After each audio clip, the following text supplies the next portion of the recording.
दोस्तों आज मैं आपके लिए ऐसा इबरतनाक वाक़या लेकर आई हूँ जिसे सुनकर आपकी आंखों में आंसू आ जाएंगे। ये दास्तान एक नौजवान शख्स के इर्द गिर्द घूमती है जिसने कोई गुनाह नहीं किया। आखिर अल्लाह पाक ने इस नौजवान को इस काम के लिए कैसे चुना, जानने के लिए आप हमारे साथ इस वीडियो में आखिर तक बने रहिएगा। दोस्तों ये वाक़या एक शहर में पेश आया जहां अब्दुल नाम का नौजवान अपनी बीवी और 3 बच्चों के साथ रहता था। अब्दुल 5 वक्त का नमाजी, दीनदार और हाजी शख्स था। उसका एक गराज था जहां वो नई और पुरानी गाड़ियां बनाया करता, उन्हें ठीक किया करता था। वो कभी कभी नई और पुरानी गाड़ियां भी बेचा करता था। एक दिन अब्दुल के घर आधी रात के वक्त घर में किसी ने दस्तक दी। एक शख्स जिसकी उम्र 40 से 45 बरस की होंगी, वो अब्दुल के दरवाजे पर खड़ा था। अब्दुल ने दरवाज़ा खोला तो देखा एक शख्स है जो परेशान हाल में दरवाजे पर खड़ा है। अब्दुल ने दरवाज़ा खोला और इस शख्स से बात की। जनाब क्या बात है, आप कौन हैं और इतनी रात को यहाँ क्या कर रहे हैं? इस शख्स ने कहा मैं एक मुसाफिर हूँ और मुझे आपकी मदद की ज़रूरत है। अब्दुल सोच में पड़ गया कि ना ही इस शख्स को वो जानता था और ना ही इस शख्स को इसने कभी देखा था। वो बहुत परेशान हो गया, उसे कुछ समझ न आया कि आखिर ये शख्स मेरे दरवाजे क्यों आया है। अब्दुल ने इस शख्स को बाहर ले आया और इससे बात की और कहने लगा बताइए जनाब आपकी क्या परेशानी है और मैं आपकी किस तरह से मदद कर सकता हूँ। मुसाफिर कहने लगा जनाब मेरे पास एक कार है जिसे मैं बेचना चाहता हूँ। मेरी बीवी बहुत बीमार है और मुझे उसके इलाज के लिए कुछ पैसे की ज़रूरत है। मुझे किसी ने बताया है कि पास ही अब्दुल भाई है जो पुरानी कार खरीदते हैं और वहां जाए, इसलिए मैं आपके पास आया हूँ। अब्दुल ने कहा आपकी बात तो ठीक है मगर अभी रात बहुत हो चुकी है, आप सुबह के वक्त आ जाए। ये कार मैं अच्छे दामों में खरीद लूँगा और आपको इसकी अच्छी खासी रकम अदा कर दूँगा। मुसाफिर ने कहा नहीं नहीं, मुझे पैसों की सख्त ज़रूरत है और मैं सुबह का इंतज़ार नहीं कर सकता। मुझे अभी ही आप कुछ रकम दे दे और मुझे जाने दे। मेरी बीवी का इलाज करवाना बहुत ज़रूरी है। अब्दुल ने उस शख्स की परेशानी और मजबूरी को देखकर इसे रकम देने पर मजबूर हो गया और कहा अब ये कुछ लाख रुपए है, रख ले और जाकर अपनी बीवी का इलाज करवाए। बाकी के पैसे मैं आपको कल सुबह दे दूंगा। उस शख्स ने पैसे ले लिए और अब्दुल का शुक्र अदा करा और वहां से चला गया। फिर अब्दुल ने उस कार को अपने घर के पास लगा दिया। इस तरह सुबह हो गई। अब्दुल वादे के मुताबिक इस शख्स का इंतज़ार करने लगा कि वो शख्स आए तो इसे मैं बाकी की रकम दे दूंगा, मगर वो शख्स अगली सुबह नहीं आया। कार की कंडीशन भी अच्छी थी। कार को देखकर ऐसा लगता था कि कुछ ही दिन इस्तेमाल की गई हो और इस शख्स ने मजबूरी के सबब इस कार को बेच दिया है। अब्दुल ने इस कार को अपने घर के इस्तेमाल के लिए रख लिया और अगले ही दिन वो अपनी बीवी और बच्चों के साथ मिलकर कार में सैर के लिए निकला। रास्ते में कुछ दूर जाते वक्त कार अचानक से बेकाबू हो गई और वो पलट गई। कार में अब्दुल की बीवी, बच्चे और 1 माह का उसका छोटा सा बच्चा था। जैसे ही कार पलटी आसपास के लोग वहां जमा हो गए और इस कार से बच्चों और अब्दुल और इसकी बीवी को निकाला, मगर खुदा का ऐसा करम हुआ कि किसी को भी कोई चोट नहीं आई। इनका कोई बड़ा नुकसान नहीं हुआ। हादसा बड़ा हो सकता था क्योंकि अब्दुल हमेशा सदका दिया करता था और लोगों की मदद किया करता था। अल्लाह पाक ने उस वक्त उसकी मदद फरमाई और इसकी बीवी और बच्चे सही सलामत बच गए। किसी तरह अब्दुल ने उस कार को लोगों की मदद से अपने गराज तक ले आया और इसकी मरम्मत करने लगा और दिन भर यही सोचता रहा कि आखिर मेरे साथ ये हादसा कैसे पेश आ गया। ना ही मैंने इस कार को तेज चलाई और ना ही कुछ ऐसा किया था जिसकी वजह से कार का बैलेंस बिगड़ जाए और वो हादसा हो जाए। इसकी बीवी और बच्चे सही सलामत घर आ गए। अब अब्दुल परेशान हो गया है कि अब मैं इस कार के मालिक को क्या जवाब दूंगा। इसका तो बड़ा नुकसान हो चुका है और वो कार को खुद ही अपने हाथों से बनाने लगा और इसकी मरम्मत शुरू कर दी। कार को बनने में कई दिन गुजर गए लेकिन वो शख्स अभी तक लौट कर नहीं आया जो शख्स इस कार को बेचकर अब्दुल को चला गया था। अब्दुल हर दिन उस शख्स का इंतज़ार करता रहा कि कभी न कभी वो शख्स इस कार को लेने या पैसे लेने ज़रूर आएगा। इस तरह कुछ दिन गुजर गए। अब्दुल को किसी काम के सिलसिले में मुंबई शहर के लिए निकलना था। वो रात के वक्त इस कार को लेकर मुंबई शहर के लिए निकल गया। बहुत रात हो चुकी थी। अब्दुल भी इस कार को चलाते चलाते थक गया। कार चलाते वक्त उसे महसूस हुआ कि इस कार के पीछे सीट पर कोई बैठा हुआ है, मगर वो तो नमाजी था। इसे लगा ये मेरा वहम है। इसने इस बात पर इतना ध्यान नहीं दिया। फिर कुछ देर बाद चलते चलते इसने एक ढाबे पर खाना खाया और फिर से अपना सफ़र शुरू किया। इसने जैसे ही अपना सफ़र शुरू किया, इसे फिर महसूस हुआ कि कार के पीछे सीट पर कोई बैठा हुआ है। फिर से अब्दुल ने इस बात को नज़रअंदाज किया, क्योंकि इसके पहले भी वो कई बार अकेले सफ़र करता था, मगर इसके साथ ये सब कुछ नहीं हुआ जो इसे अब महसूस हो रहा था। वो अक्सर ही मुंबई शहर के लिए कार से सफ़र करता था। वो अक्सर अपने काम के सिलसिले में अकेले ही रात को सफ़र किया करता था, मगर इसके साथ इस बार अजीब व गरीब बातें होने लगी। वो हर वक्त बावजू की हालत में होता। फिर से इसने आयतल कुर्सी पढ़ी और इसने अपना सफ़र शुरू कर दिया। रात बहुत हो चुकी थी। कार चलाते चलाते वो थक गया। सोचा कुछ देर कार खड़ी करके आराम कर लेता हूँ, फिर अपना सफ़र शुरू कर दूंगा। इसने एक सुनसान रास्ते में अपनी कार खड़ी कर दी। इस कार में से उसे एक झोपड़ी दिखाई दी जिसकी लाइट रोशन थी।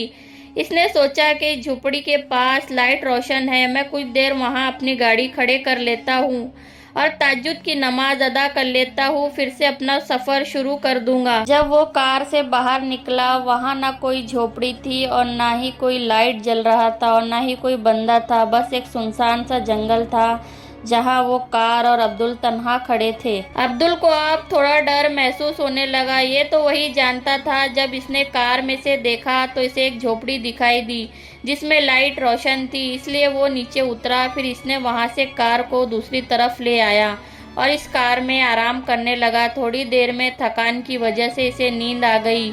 जब वो सोया हुआ था, इसे महसूस हुआ कि कोई इसका गला दबा रहा हो।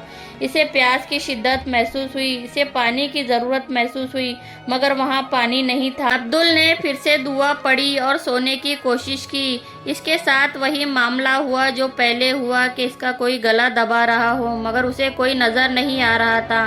शायद अल्लाह पाक ने इसकी हिफाजत की। इसने किसी का बुरा नहीं किया था, तो इसके साथ कैसे बुरा हो सकता था। फिर वो नहीं सोया, रात भर अपने सफ़र पर चलता रहा। इसे महसूस हो रहा था कि कार में इसके अलावा और कोई ना कोई मौजूद है। इसे एहसास हो गया था, मगर वो इन बातों पर यकीन नहीं करता था। वो अल्लाह का नेक बंदा था। उसने महसूस कर लिया था जो इसे पहले कभी महसूस नहीं हुआ। इसने पूरे इत्मीनान से कार चलाई, क्योंकि अगर वो इन्हीं सब ख्यालात में डूबकर कार चलाता तो कोई ना कोई बड़ा हादसा इसके साथ पेश आ सकता था, क्योंकि इसके पीछे इसकी बीवी और बच्चे थे जो घर पर इसका इंतज़ार कर रहे थे। इसने सुबह का इंतज़ार किया और अपना काम जल्दी से ख़त्म करके वापस अपने घर लौट आया। वो बिल्कुल सही सलामत अपने घर लौट आया और घर आकर अपना तमाम बातें अपनी बीवी को बताया कि इसके साथ इस सफ़र के दौरान क्या क्या हुआ। जब इसकी बीवी ने ये सब बातें सुनी तो कहने लगी कि आप रात का सफ़र ना किया करें। या अल्लाह, तेरा शुक्र है कि तूने मेरे शौहर की हिफाजत की, और कुछ बड़ा हादसा हो सकता था जो कि टल गया। वो अपने शौहर का सदका उतारने लगी और किसी गरीब को दे दिया और अल्लाह पाक का शुक्र अदा करने लगी और अपने शौहर से कहने लगी, एक बात कहूँ? अब्दुल कहने लगा, हाँ कहो, क्या कहना चाहती हो? अब्दुल की बीवी कहने लगी, आप बुरा ना माने तो एक बात मैं कब से आपसे कहना चाहती हूँ, मगर कह नहीं पा रही हूँ। पता नहीं इस बात पर आपको यकीन आए या ना आए, आप इस बात पर यकीन करें या ना करें। अब्दुल अपनी बीवी से कहने लगा, बेगम कहो ना, क्या कहना चाहती हूँ? पहेलियाँ क्यों बुझा रही हो? अब्दुल की बीवी कहने लगी, जब से ये कार हमारी ज़िंदगी में आई है, कुछ ना कुछ हादसा हमारे साथ हो रहे हैं।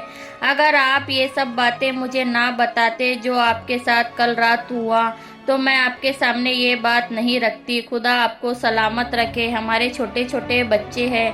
अगर आपको कुछ हो गया तो हमारा क्या होगा? इस दिन जो हादसा हमारे साथ पेश आया, मैं यही सोच रही थी, जो होना था हो गया। ये किसी न किसी के साथ तो होता ही है, और अल्लाह पाक ने हमारी हिफाजत की, हमें इतने बड़े हादसे से बचा लिया। ना जाने क्यों मेरा दिल आपकी बातों से बैठा जा रहा है। अब आप ये कार किसी को बेच दे और उस शख्स को तलाश करे, उसे वापस ये कार लौटा दे और इससे कहे कि हमें पैसे नहीं चाहिए, तू यहाँ आकर अपनी कार वापस लेकर चला जा। अब्दुल ने अपनी बीवी की तमाम बातें सुनी तो कहने लगा, मैं इस शख्स को कार लौटा दूंगा, तुम फिक्र मत करो। जैसा ही वो शख्स आएगा मैं इसे कार लौटा दूंगा और जो पैसे मैंने इसे दिए हैं वो भी मैं वापस नहीं लूंगा। मैं तो खुद ही इस शख्स का इंतजार कर रहा हूँ कि कब वो आए और इस कार को साथ लेकर जाए। इस दिन तो अब्दुल ने अपनी बीवी को समझा दिया, मगर ना जाने क्यों इसकी बीवी के मन में जो ख्यालात इस कार को लेकर आ रहे थे वो बिल्कुल सच थे। एक औरत को अल्लाह पाक ने ऐसी कुव्वत बख्शी है जो वो आने वाली मुसीबत और खतरे को पहले ही महसूस कर लेती है। वो अक्सर अपने शौहर को इस कार से सफ़र करने के लिए मना करती और कहती कि आप इस कार से सफ़र कभी मत करना, ना जाने इसमें ऐसा कौन सा राज छुपा हुआ है। एक शख्स का आना, कार फरोख्त करना, इसके बाद इन सारे हादसात का होना इसे कुछ ठीक नहीं लग रहा था।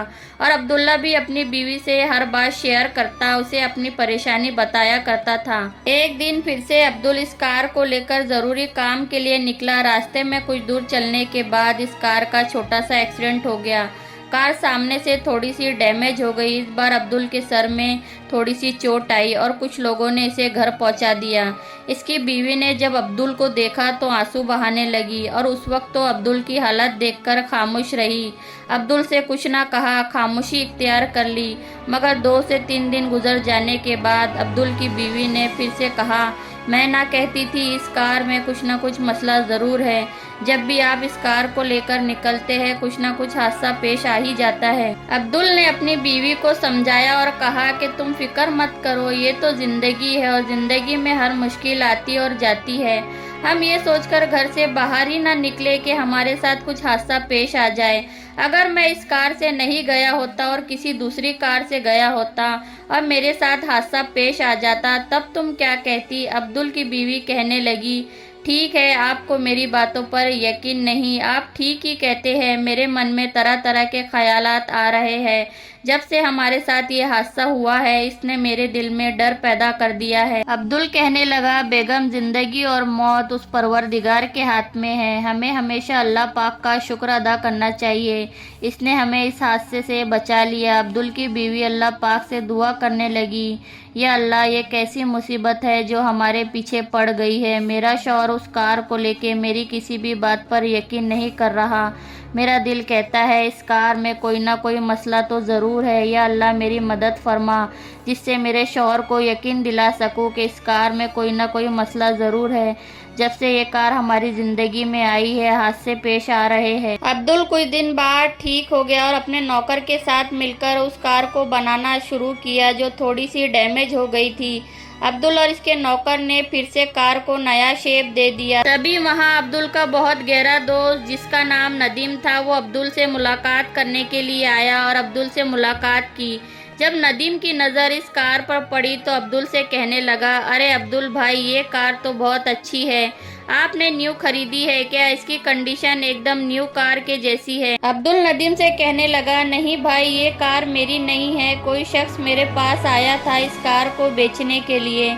इसे कुछ पैसों की ज़रूरत थी, मुझसे कहा सुबह आता हूँ और कुछ रकम मुझसे ले गया और आज इतने महीनों हो गए हैं मगर वो शख्स अभी तक नहीं आया और मैं इसका इंतज़ार कर रहा हूँ कि कब वो आए और मैं इसे कार लौटा दूं। नदीम ने अब्दुल से कहा, भाई, ये कार आप मुझे दे दे। कितनी कीमत पर आप इस कार को बेचना चाहते हैं आप मुझे बता दें, मैं अच्छे दाम में इसे खरीद लूँगा। अब्दुल ने कहा, हाँ भाई, वो शख्स आ जाए फिर तुम इस कार को अच्छे दामों में खरीद लेना, मैं तुम्हें इस शख्स से कार दिलवा दूंगा। नदीम कहने लगा, ठीक है भाई, वो बात की बात है, तब की तब देख लेंगे। मगर नदीम ने अब्दुल से कहा, भाई, अगर मुझे कार की ज़रूरत पड़ी तो क्या तुम मुझे कार एक दिन के लिए दोगे?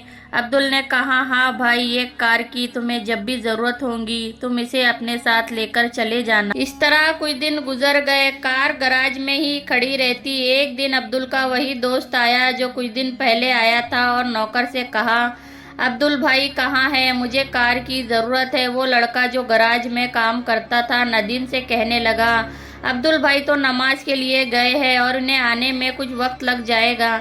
नदीम नौकर से कहने लगा, मेरे पास वक्त नहीं है, मुझे एक जगह अपनी फैमिली के साथ शादी में जाना है और मुझे कार की ज़रूरत है।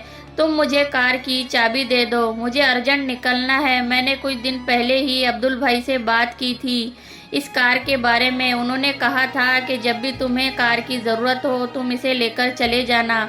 नौकर ने कहा, भाई आप कोई दूसरी कार लेकर चले जाए या फिर अब्दुल भाई के आने का इंतजार कर ले, वो नमाज से आते ही होंगे। नदीम को बहुत जल्दी थी। नदीम नौकर से कहने लगा, ए लड़के, तुम मुझे चाबी दे दो, मैं बाकी की सारी बातें अब्दुल भाई से फोन पर कर लूँगा, मुझे इस वक्त जल्दी निकलना है। अब्दुल भाई को मेरा नाम बताना कि नदीम आया था, वो कुछ नहीं बोलेंगे।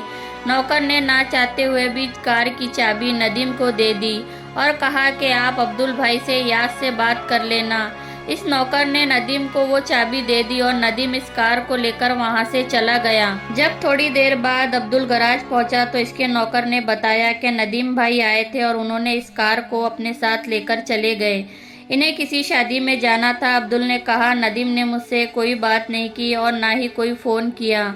अब्दुल ने कहा, ठीक है, कोई बात नहीं, उसे कुछ काम होगा तभी वो कार को लेकर चला गया है। सुबह से शाम हो गई, नदीम का कोई फ़ोन अब्दुल के पास नहीं आया और अब्दुल ने भी इसका फ़ोन बहुत बार ट्राई किया मगर वो बंद बता रहा था। ना जाने अब्दुल को क्यों महसूस हुआ कि नदीम ने मुझसे एक बार भी कॉल पे बात नहीं की और मेरे इजाज़त के बिना इस कार को यहाँ से लेकर चला गया। आखिर नदीम ने ऐसा क्यों किया था? अब्दुल के मन में तरह तरह के ख्यालात आने लगे क्योंकि वो कार अब्दुल के पास किसी दूसरे की अमानत थी और अब्दुल ने कभी किसी की अमानत में खयानत नहीं की थी। बहुत रात हो चुकी थी। अब्दुल की बीवी और बच्चे और अब्दुल गहरी नींद में सो चुके थे। 2 से 3 बजे का वक्त था। रात को अब्दुल के फ़ोन की रिंग बजी। किसी ने अब्दुल को फ़ोन किया। अब्दुल ने फ़ोन उठाया और कहा, आप कौन बोल रहे हैं?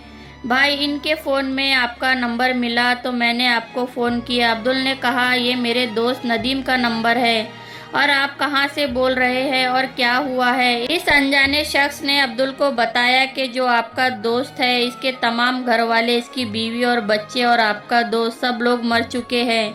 इस सब का एक्सीडेंट हो गया है और कार भी चकनाचूर हो चुकी है। अब्दुल ने जैसी ये खबर सुनी, इसके पैरों तले ज़मीन खिसक गई। इसने कपकपाती हुई आवाज़ में पूछा कि एक्सीडेंट कहाँ हुआ है? एक्सीडेंट?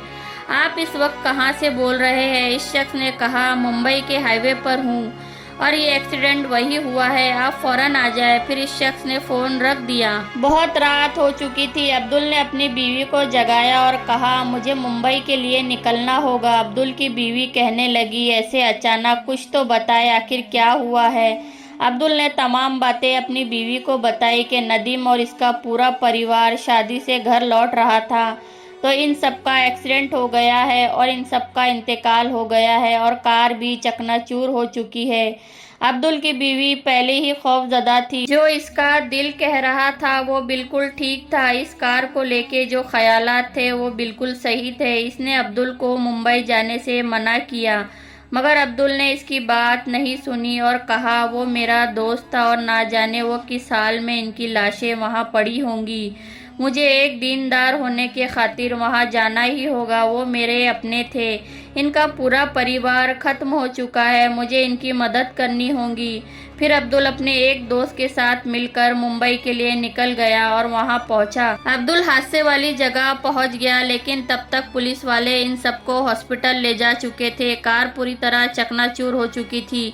पुलिस वालों ने सब लोगों की लाशों को हॉस्पिटल पहुंचा दिया था। वहां लाशों का पोस्टमार्टम शुरू हुआ और 2 से 3 दिन बाद सबकी लाशें अब्दुल के हवाले की गई। इस दर्दनाक मंजर को देखकर अब्दुल बहुत ज़्यादा सहम चुका था और इसमें हिम्मत बाकी न रही। इतने मासूम बच्चों की लाशें देखकर इसका कलेजा फट गया और वो बहुत ज़्यादा रोने लगा क्योंकि वो भी खुद 3 बच्चों का बाप था। किसी तरह इसके दूसरे दोस्त ने अब्दुल को संभाला और फिर अब्दुल और इसका साथी जो अब्दुल के साथ मुंबई गया था, दोनों मिलकर नदीम के पूरे परिवार वालों को नदीम के घर ले आए और इनकी आखिरी रुखसती की, इन्हें मिट्टी दी। इस तरह नदीम की मौत को कुछ महीने गुजर गए। अब्दुल इस हादसे को भूल नहीं पा रहा था। अब्दुल को नदीम की मौत का बहुत ज़्यादा अफसोस था कि आखिरी वक्त में इसने अपने दोस्त से बात तक नहीं की और इस दुनिया से चला गया। इसका इतना खास दोस्त एक हादसे में मारा गया। एक दिन अब्दुल अपने मरहूम दोस्त की बातें याद कर रहा था। अचानक अब्दुल को नदीम की एक बात याद आ गई। नदीम ने अब्दुल से कहा था, मुझे आपको एक बात बताना है कि मैं एक रात मुंबई से लौट रहा था और मेरे हाथों मुंबई हाईवे पर एक बड़ा एक्सीडेंट हो गया اور میں انہیں مرنے کے لیے وہیں چھوڑ کر بھاگ آیا تاکہ مجھے کوئی پکڑ نہ لے۔ میں نے جان بوجھ کر یہ ایکسیڈنٹ نہیں کیا۔ اس فیملی میں ایک معصوم بچی تھی، وہ زخمی تھی اور زندہ تھی، میں اسے بھی اس حال میں چھوڑ آیا۔ میں نیچے اتر کر دیکھا تو تمام لوگ مر چکے تھے، بس وہ معصوم بچی زندہ تھی۔ اس کا خون بہت زیادہ بہہ چکا تھا، میں اسے بھی اسی حال میں چھوڑ آیا۔ اگر میں اسے ہاسپٹل لے جاتا تو میں پکڑا جاتا اور مجھے زندگی بھر کی جیل ہو جاتی۔ یہ بات یاد کر کر عبدل کی آنکھوں میں آنسو آ گئے۔ اس وقت عبدل نے اسے کہا بھی تھا کہ تو اپنا جرم قبول کر لے اور جو تیری غلطی ہوئی ہے اسے قبول کر لے اور پولیس کو ساری سچائی بتا دے، مگر ندیم نے ایسا نہیں کیا اور آزاد گھومتا رہا۔ دوستو، جب عبدل نے اس کار کے مالک کا پتہ لگایا کہ یہ کار کس کی ہے اور کون اس کا مالک ہے، تو اسے پتہ چلا یہ وہی کار تھی جو ندیم کے ہاتھوں جو پوری فیملی ماری گئی تھی۔ اس دن جو ندیم کار لے گیا تھا وہ وہی کار تھی جو گھوم پھر کر عبدل کے پاس آئی اور اس نے اپنی جان کا بدلہ لے لیا۔ اور وہ جو بچی زندہ تھی، اس کی موت کچھ دیر بعد ہو گئی۔ علاج نہ ملنے پر اس کا بہت سا خون بہہ گیا۔ ندیم اس بچی کو بچا لیتا تو آج وہ زندہ ہوتی اور اپنا گناہ قبول کر لیتا تو اس کی فیملی بھی زندہ ہوتی۔ ادھر دوسری طرف عبدل کو اپنی بیوی کی باتوں پر یقین آ گیا کہ وہ جو کہہ رہی تھی وہ بالکل درست تھا۔ اسے احساس ہو چکا تھا کہ اس کار میں کوئی نہ کوئی مسئلہ ضرور ہے۔ عبدل کی بیوی کے من میں جو ڈر تھا وہ اس حادثے کے بعد کم ہو گیا۔ عبدل اور اس کی بیوی خوش رہنے لگے، مگر عبدل کی بیوی اور عبدل کو ندیم کے جانے اور اس کے پورے پریوار کے ختم ہونے کا بہت زیادہ غم تھا۔ وہ اس غم کو کبھی نہیں بھلا سکتے تھے۔ عبدل نے اب گاڑی بیچنے کا کام بند کر دیا اور دوسرا کاروبار شروع کیا۔ دوستو، امید کرتی ہوں آج کی یہ ویڈیو آپ کو ضرور پسند آئی ہوں گی۔ اگر چینل پر نئے ہیں تو چینل کو سبسکرائب ضرور کر لیں۔ اپنا اور اپنوں کا خیال رکھیں۔ تب تک کے لیے اجازت دیں۔ اللہ حافظ۔